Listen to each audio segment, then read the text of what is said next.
আসসালামু আলাইকুম। আশা করি সবাই ভালো আছেন।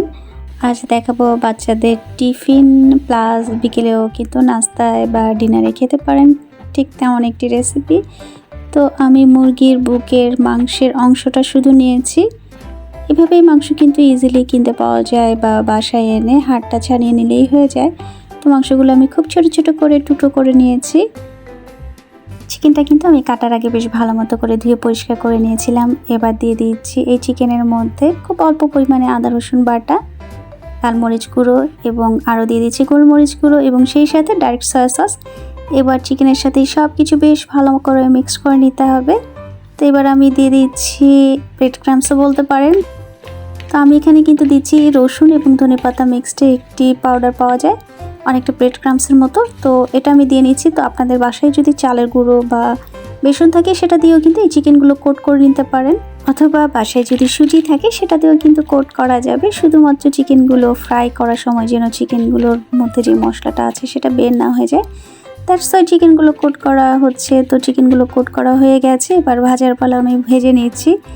আর চিকেনগুলো এমন না যে অনেকক্ষণ ম্যারিনেট করতে হবে, কোনো ম্যারিনেট করারই প্রয়োজন নেই। ইনস্ট্যান্টলি চিকেনগুলো ভেজে নিলেই খেতে যথেষ্ট সুস্বাদু হবে। তো আমি উল্টে পাল্টে চুলোর আঁচ মিডিয়াম হাই করে ক্রিস্পি করে ভেজে নিচ্ছি।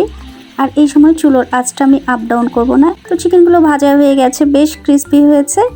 তো এই চিকেনটা কিন্তু নর্মালি এমনিতেই খাওয়া যাবে। তো এবার আমি বাচ্চাদের টিফিনের জন্য বেশ কিছু চিকেন চপিং বোর্ডে নিয়ে নিচ্ছি এবং চাকুর সাহায্যে ছোটো ছোটো করে টুকরো করে নিচ্ছি। আসলে বাচ্চারা অনেকক্ষণ স্কুলে থাকে এবং তাদের এনার্জি এবং পুষ্টির কথা চিন্তা করে কিন্তু এভাবে আমাদের হেলদি টিফিন দিতে হয়। তো আমি একটি র্যাপার তৈরি করার জন্য একটি ইনস্ট্যান্ট ব্রেড নিয়েছি। আর এই ব্রেডটা কিন্তু নর্মালি র্যাপারের জন্যই এইভাবে কিনতে পাওয়া যায়। তো আমি একটি প্লেটে নিয়ে নিলাম। এবার দিয়ে দিচ্ছি মেয়োনিজ, টমেটো সস এবং আরেকটি মিক্সড সস। এখানে যার যার পছন্দ মতো যে কোনো সসই দেওয়া যেতে পারে। তো এবার টুকরো করে রাখা চিকেনগুলো আমি এই ব্রেডের মধ্যে দিয়ে দিচ্ছি এবং এইভাবে ফোল্ড করে নিচ্ছি। এখানে আমি কোনো সবজি অ্যাড করব না, কারণ বাচ্চারা যেহেতু টিফিনে নেবে, তো টিফিনে বেশ খানিকটা সময় থাকবে, সবজি দিলে নষ্ট হয়ে যেতে পারে, দ্যাটস আমি সবজি অ্যাড করছি না। তো আপনারা যদি ইনস্ট্যান্ট এই র্যাপারটা খেতে চান দেন সবজি অ্যাড করে নিতে পারেন। তো আমি আরেকটাও তৈরি করে নিলাম। এখানে আমি মাস্টার্ড সসটাও দিয়েছি। তো টিফিনে দেওয়ার আগে ওভেনে গরম করে ফয়েল পেপারে মুড়িয়ে দিলেই কিন্তু বেশ ভালো থাকবে আর কিছুটা গরমও থাকবে।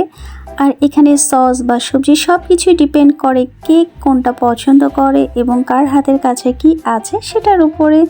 সো এই ছিল আজকের আমার আয়োজন। সো ভালো থাকবেন সবাই। আল্লাহ হাফেজ।